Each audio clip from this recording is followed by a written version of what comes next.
हे हे हे हे हे हे hello बच्चों। आज हम लोग स्टार्ट करने जा रहे हैं 12th का एक सबसे डिफरेंट टॉपिक जिसका नाम है सॉलिड स्टेट। नाम से ही बच्चों को थोड़ा सा डर लगता है क्योंकि ऐसा कोई कॉन्सेप्ट पूरे 11th में हम लोगों ने नहीं देखा है। यहाँ पर सारी एबीसीडी इस चैप्टर की जो है वो टोटली डिफरेंट है from any other chapter of chemistry. ठीक है, तो सबसे पहले हम लोग सॉलिड स्टेट में अगर हम बात करें सॉलिड की, तो सॉलिड कितने कैटेगरी के हमारे पास हैं। तो हम देखते हैं कि सर सॉलिड जो है वो दो तरीके का होता है। एक हम लोग कहते हैं क्रिस्टलाइन सॉलिड और एक होता है अमॉर्फस सॉलिड। क्रिस्टलाइन सॉलिड किसको बोलेंगे? जिसमें कि सर जो एटम्स हैं उनका अरेंजमेंट जो है वो रेगुलर पैटर्न होगा, एक रेगुलर पैटर्न ऑफ अरेंजमेंट देखने के लिए मिलेगा। ठीक है, जैसे हम लोग के रिंग्स में जो स्टोन लगे हुए हैं ये सारे क्या है? क्रिस्टलाइन सॉलिड है। ठीक है, डायमंड हो गया। ठीक, इस तरीके से जितने भी आयनिक कंपाउंड हम लोग यहाँ पे स्टडी करेंगे वो सब हमारे क्या है? क्रिस्टलाइन सॉलिड में ही आएंगे। दैट इज उनका एक रेगुलर पैटर्न ऑफ अरेंजमेंट हम लोग देखने के लिए मिलता है। ठीक है, इनकी एक फिक्स्ड मेल्टिंग पॉइंट होगी। ठीक, जब वो मेल्टिंग पॉइंट आएगी तो ये मेल्ट कर जाएंगे। अगर हम इनको नाइफ से कट करते हैं या किसी शार्प टूल से कट करते हैं तो एक स्मूथ सरफेस हमें मिल रहा होगा। ठीक है, उसको कट करने पर हमें स्मूथ सरफेस मिलेगा। वहीं दूसरी तरफ एक अमॉर्फस सब्सटेंस होता है। अमॉर्फस में क्या होगा कि जो पैटर्न ऑफ अरेंजमेंट है वो इरेगुलर होता है, या अगर हमें कहीं रेगुलरिटी देखने के लिए मिलती है तो वो रेगुलरिटी बहुत ही शॉर्ट ड्यूरेशन के लिए होती है। लॉन्ग डिस्टेंस तक वो वेरिड मतलब एप्लीकेबल नहीं होगा, ये कह सकते हैं। ठीक है, उनको अगर हम कट करते हैं किसी शार्प टूल से तो हमें रफ सरफेस मिलता है। ठीक, और उनकी कोई फिक्स्ड मेल्टिंग पॉइंट नहीं होती है, उनकी एक रेंज ऑफ मेल्टिंग पॉइंट होगी। सपोज करो 5 to 10 डिग्री सेंटीग्रेड अगर हम लोग बोला है तो 5 to 10 डिग्री सेंटीग्रेड के रेंज में वो कभी भी मेल्ट कर सकते हैं। लेकिन अगर हम क्रिस्टलाइन सॉलिड की बात कर रहे हैं 5 डिग्री सेंटीग्रेड अगर उनकी मेल्टिंग पॉइंट है तो 5 डिग्री सेंटीग्रेड जैसे ही होगा तुरंत वो क्या कर जाएंगे? मेल्ट कर जाएंगे। तो ऐसा कुछ हम लोग क्रिस्टलाइन सॉलिड और अमॉर्फस सॉलिड में देखते हैं। अगर हम इनको फिगर से समझे तो क्रिस्टलाइन सॉलिड जो है वो कैसा दिखेगा कि अगर हमारे पास ये कुछ एटम्स का अरेंजमेंट है,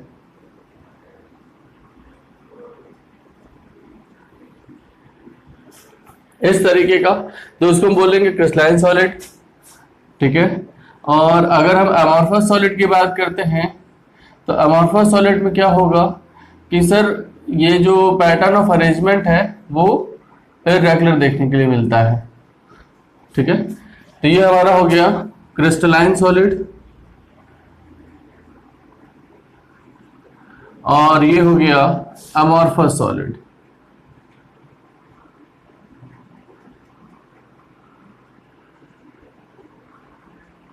ठीक है, अब यहां पे हम देख रहे हैं कि सर जैसे एक डायरेक्शन में हमने इस तरीके से लिया तो यहां पे हम देख रहे हैं कि बड़ा एटम, छोटा एटम, बड़ा एटम ये देखने के लिए मिल रहा है। इस डायरेक्शन से अगर हमने मेजर करने की कोशिश की तो बड़े एटम, बड़े एटम, बड़े एटम, बड़े एटम, या इस डायरेक्शन से मेजर करने की कोशिश की तो सारे छोटे एटम। तो यहां पर हम देख रहे हैं कि सर डिफरेंट डायरेक्शन से अगर हम किसी फिजिकल प्रॉपर्टी को मेजर करते हैं, ठीक है, फिजिकल प्रॉपर्टी जैसे इसकी कंडक्टिविटी हो गई, ठीक है, इलेक्ट्रिकल रेजिस्टेंस हो गया, ये तमाम चीजें, तो ये डिफरेंट डायरेक्शन से डिफरेंट आएगा। ठीक, डिफरेंट डायरेक्शन से डिफरेंट आने का पर्पस क्या है सर? जैसे इस डायरेक्शन से है तो बड़ा, छोटा, बड़ा एटम, यहाँ पे केवल बड़े एटम है, यहाँ केवल छोटे एटम है, यानी कि डिफरेंट डायरेक्शन से इसमें डिफरेंट अरेंजमेंट ऑफ एटम्स मिल रहे हैं कि नहीं मिल रहे हैं? बिल्कुल मिल रहे हैं। तो यहाँ पर हम देख रहे हैं कि ऐसी प्रॉपर्टी जो होती है इसको हम बोलते हैं एन आइसोट्रोपिक प्रॉपर्टी। क्या बोलते हैं बेटा? Anisotropic property. तो क्रिस्टलाइन सॉलिड जो है वो एन आइसोट्रोपिक होते हैं। ठीक है, जबकि अमॉर्फस वाले में क्या होता है कि चाहे सर आप इधर से मेजर करो, चाहे इधर से मेजर करो, चाहे इधर से मेजर करो, ठीक है, ये सभी डायरेक्शन से एक जैसा अरेंजमेंट ही हमें देखने के लिए मिलता है। ठीक है, तो इसको हम लोग बोलते हैं आइसोट्रोपिक। आइसोट्रोपिक, तो क्रिस्टलाइन वाले जो है वो एन आइसोट्रोपिक होते हैं, जबकि अमॉर्फस वाले जो होते हैं वो आइसोट्रोपिक होते हैं। तो ये एक हेडिंग बना करके आपसे क्वेश्चन पूछा जाता है कि कौन सा क्रिस्टलाइन सॉलिड है, कौन सा अमॉर्फस सॉलिड है। तो देखने में तो ऐसा लग रहा है कि सर क्रिस्टलाइन में आपने बोला कि sir regular pattern of arrangement है तो सभी डायरेक्शन से एक जैसा दिखना चाहिए, और यहाँ पर इरेगुलर पैटर्न ऑफ अरेंजमेंट है तो हर डायरेक्शन से अलग अलग आना चाहिए। ये सोच के हम लोग ये निकालते हैं ये बात, लेकिन जब हकीकत के में जब इस मॉलिक्यूल की स्टडी करते हैं तो हमें पता चलता है कि सर इसमें डिफरेंट डायरेक्शन से डिफरेंट अरेंजमेंट ऑफ एटम मिल रहा है, जबकि यहाँ पर डिफरेंट डायरेक्शन से सेम अरेंजमेंट ऑफ एटम मिल रहा है। तो इसका कारण क्या है कि सर यहाँ पर ये पूरी तरीके से बिगड़ा हुआ है, इस वजह से सब डायरेक्शन से देखने पर ये कैसा दिख रहा है, सेम दिख रहा है, और यहाँ पर ये डिफरेंट डायरेक्शन से डिफरेंट आ रहा है। इसको हम लोग कुछ ऐसे याद कर सकते हैं, जैसे मान लीजिए कि एक कोई सीधा साधा बंदा है, ठीक है, तो अगर आप उससे प्यार से बात करोगे तो एकदम प्यार से बात करेगा, गुस्सा दिलाओगे तो उसका बिहेवियर चेंज हो जाएगा, ठीक, उसको भी गुस्सा आता है, गुस्सा सभी को आता है, तो उसको गुस्सा दिलाया तो उसका बिहेवियर चेंज हो गया। बिहेवियर में चेंज आया किसके, एक से ज्यादा आदमी के लिए, लेकिन जिसको हम किससे रिलेट कर रहे हैं, क्रिस्टलाइन से। और अगर एक बिगड़ा हुआ इंसान है, ठीक है, जिससे प्यार से भी अगर कंधे पे हाथ रखे तो गाली देके ही बात करेगा, ठीक, तो ये कहने का मतलब कि सर उससे अब्यूजिंग वर्ड में बात कर रहे हो तब तो वो अब्यूजिंग वर्ड में बात कर ही रहा है, और नॉर्मल तौर पर बात कर रहे हो तभी वो 10 गालियां लगा के ही बात करता है। यानी कि उसकी जो सिचुएशन है सर, उसकी जो बिहेवियर है वो हर सिचुएशन में क्या है, सेम है। तो ऐसा बिहेवियर किसका है, अमॉर्फस का, ठीक, बिगड़ा हुआ इंसान, हर डायरेक्शन से वो बिगड़ा ही हुआ है तो उसका बिहेवियर हर डायरेक्शन में क्या है, सेम आ रहा है, तो इसको हम लोग कहते हैं अमॉर्फस। जबकि क्रिस्टलाइन वाले में डिफरेंट डायरेक्शन से डिफरेंट अरेंजमेंट आ रहा है तो इसको हम लोग कहते हैं एनाइसोट्रॉपिक, ठीक है। क्रिस्टलाइन वाले एनाइसोट्रॉपिक होते हैं, अमॉर्फस वाले जो है वो आइसोट्रॉपिक। कि हम लोगों ने देखा कि सर क्रिस्टलाइन और अमॉर्फस में डिफरेंस आपसे पूछता है कि सर क्या क्या डिफरेंस है, जो अभी बताया उनको मैंने लिख दिया कि ये एनाइसोट्रॉपिक होते हैं या आइसोट्रॉपिक होते हैं। तो यहाँ एक याद करने का तरीका ये भी है कि ए के साथ नहीं है, ऐसा भी कुछ लोग बोलते हैं, ए के साथ नहीं है। अमॉर्फस वाला आइसोट्रॉपिक होगा, क्रिस्टलाइन वाला एनाइसोट्रॉपिक होगा। और इसका मतलब क्या होता है ये बता दिया कि फिजिकल प्रॉपर्टीज को डिफरेंट डायरेक्शन से मेजर करने पर वो डिफरेंट आती हैं, फिजिकल प्रॉपर्टी को डिफरेंट डायरेक्शन से मेजर करने पर वो सेम आती हैं। दूसरा कह रहा है कि ये लॉन्ग रेंज का ऑर्डर्ड अरेंजमेंट मिलेगा। यहाँ अगर कोई ऑर्डर्ड अरेंजमेंट मिलता है तो वो बड़ी शॉर्ट रेंज के लिए होगा। कट करने पर स्मूथ सरफेस मिलता है, कट करने पर रफ सरफेस मिलता है। शार्प मेल्टिंग पॉइंट होगी उनकी, जबकि उनकी एक रेंज ऑफ मेल्टिंग पॉइंट होगी। यहाँ पर एग्जांपल हो गए आयनिक कंपाउंड, जैसे कॉपर आयनिक कंपाउंड हो जाएंगे, और मेटल्स जैसे कॉपर सिल्वर गोल्ड वगैरह। वहां पर ग्लास सबसे ज्यादा कॉमन एग्जांपल है, ठीक है, ग्लास जिसको हम लोग सुपर कोल्डेड लिक्विड बोलते हैं, और इसमें फ्लो करने की टेंडेंसी होती है। ऐसा हम लोग को एक क्वेश्चन आता है कि पुरानी बिल्डिंगों में जो शीशे का पैनल लगा रहता है विंडोज में, वो शुरुआती दौर में तो बड़ा साफ दिखता है, लेकिन धीरे धीरे वो ओपैक हो जाता है, ठीक है, ट्रांसलूसेंट हो जाता है, वहां से रोशनी कम आने लगती है। तो इसका क्या रीजन है? या फिर हम देखते हैं कि सर वो ऊपर से पतला हो जाता है, नीचे से मोटा हो जाता है। तो इसका क्या रीजन है? वो हीट पा करके ग्लास पिघला, और पिघल करके वो बॉटम पे आके ज्यादा करेक्ट हो गया, तो नीचे से थिक हो गया और ऊपर से क्या हो गया, थिन हो गया। इस वजह से उसका ट्रांसलूसेंट बिहेवियर हो गया, ठीक है। तो ये क्वेश्चन बनता है क्योंकि वो अमॉर्फस सॉलिड का एग्जांपल है, इस वजह से उसमें फ्लो करने की टेंडेंसी होती है। सिमिलरली प्लास्टिक, रबर, कोल तार, ये सारे एग्जांपल्स हैं जो कि आपके किससे बिलोंग करते हैं, अमॉर्फस सॉलिड से बिलोंग करते हैं। हो जाएगा बेटा, नोट कीजिए फटाफट।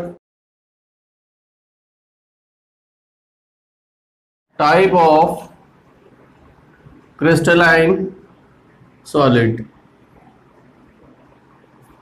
तो यहां पर हम लोग सबसे पहले देखते हैं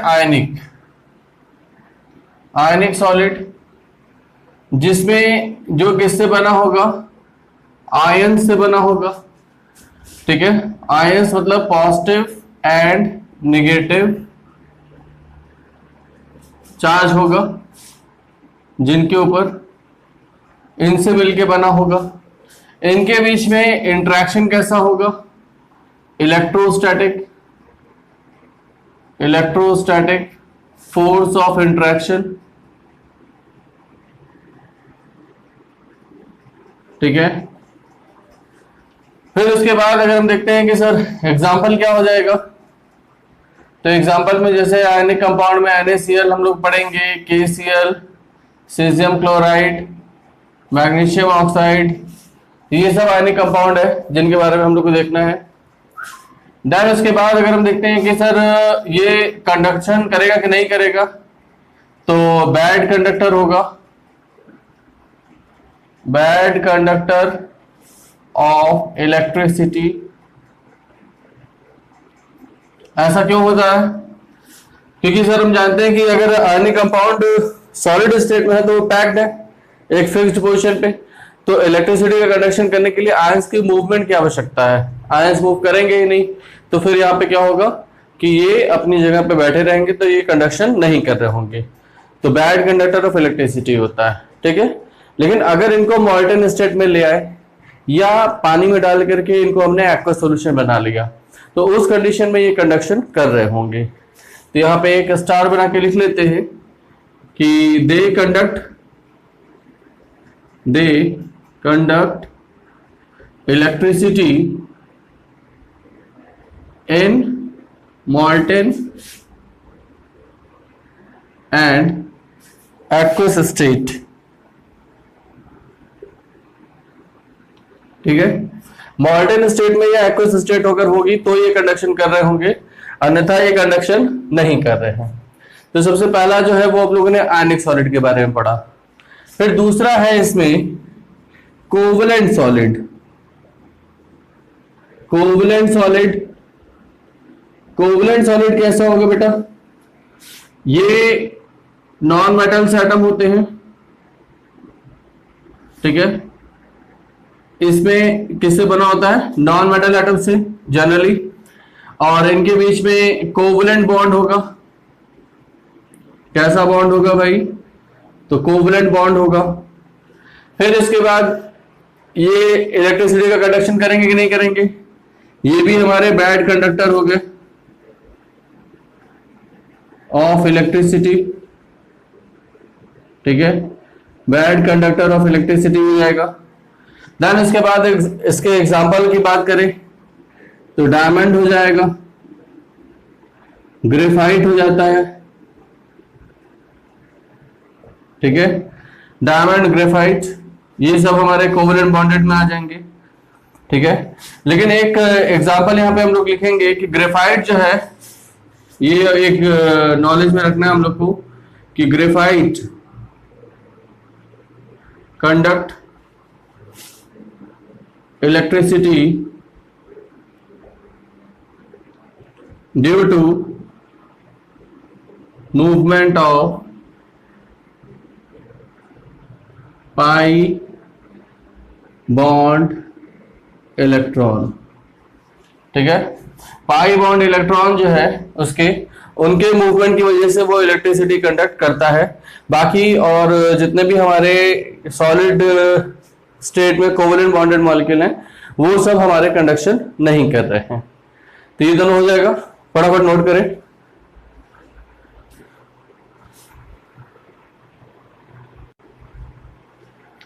अब इसके बाद हम लोग देख रहे हैं बेटा कुछ तीसरा कैटेगरी है मेटालिक सॉलिड का, जिसमें कुछ मेटल एटम आ जाएंगे। ठीक है, मेटालिक सॉलिड में मेटल्स होंगे और उनके बीच में बॉन्डिंग कैसी होगी? तो मेटालिक बॉन्ड होगा। मेटालिक बॉन्ड है, मेटल्स हैं, तो यही एक ऐसा केस है सॉलिड का जो कि सॉलिड स्टेट में इलेक्ट्रिसिटी का कंडक्शन करते हैं। तो दे कंडक्ट इलेक्ट्रिसिटी। एग्जांपल हो जाएगा कॉपर, सिल्वर और गोल्ड। कॉपर, सिल्वर, गोल्ड इसके एग्जांपल हो जाएंगे। अब यहाँ पे मेटालिक बॉन्डिंग कैसे होती है उसको हम लोग समझते हैं।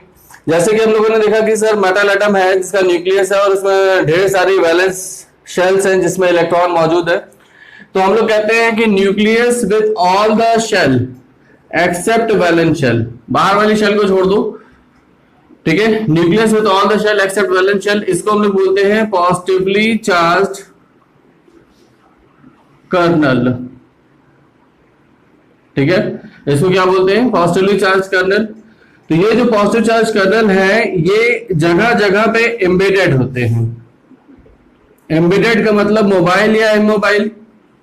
एम्बेडेड मतलब होता है धंसा हुआ। तो जो धंसा हुआ होगा वो मोबाइल होगा या इमोबाइल होगा? तो आंसर आया कि सर वो इमोबाइल होगा। और इनके जो आउटर मोस्ट ऑर्बिट का इलेक्ट्रॉन है वो तो मोबाइल है सर, उसको तो इस पॉजिटिव चार्ज कर्नल में कंसिडर नहीं किया गया, तो वो तो घूमने के लिए आजाद है। तो सर इस तरीके से वो घूम रहा है और सबके इलेक्ट्रॉन सब जगह घूम रहे हैं।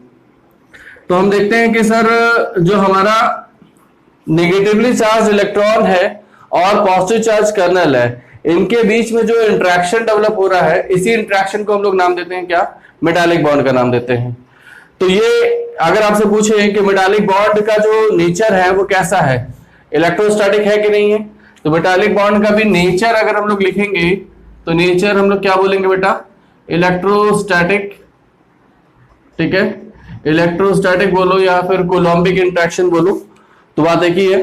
तो इनके बीच में कोलॉम्बिक इंटरेक्शन है या इलेक्ट्रोस्टैटिक इंटरेक्शन है, आया समझ में? इसको हम लोग इलेक्ट्रॉन सी मॉडल बोलते हैं। क्या बोलते हैं? इलेक्ट्रॉन सी मॉडल। तो यहां पे हम देख रहे हैं, एक बार फिर से बता देते हैं कि nucleus with all the shell except valence shell, बाहर वाली शेल को छोड़ दो, उसको हम लोग पॉजिटिव चार्ज कर्नल बोलते हैं। These kernel are embedded in the outermost electron sea of mobile electron. ठीक है, ये जो बाहरी इलेक्ट्रॉन जो छोड़ दिया गया उसकी पूरी एक सी है और उसमें ये पॉजिटिव चार्ज कर्नल जगह जगह पे क्या है? एम्बेडेड है।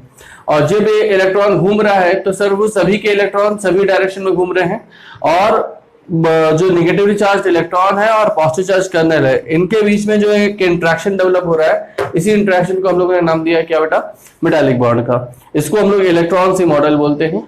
तो इतनी चीजें हम लोग को याद रखना जरूरी है कि जो सर मेटालिक सॉलिड होगा उनमें ये सारी चीजें होंगी। आया समझ में? नोट कीजिए फटाफट।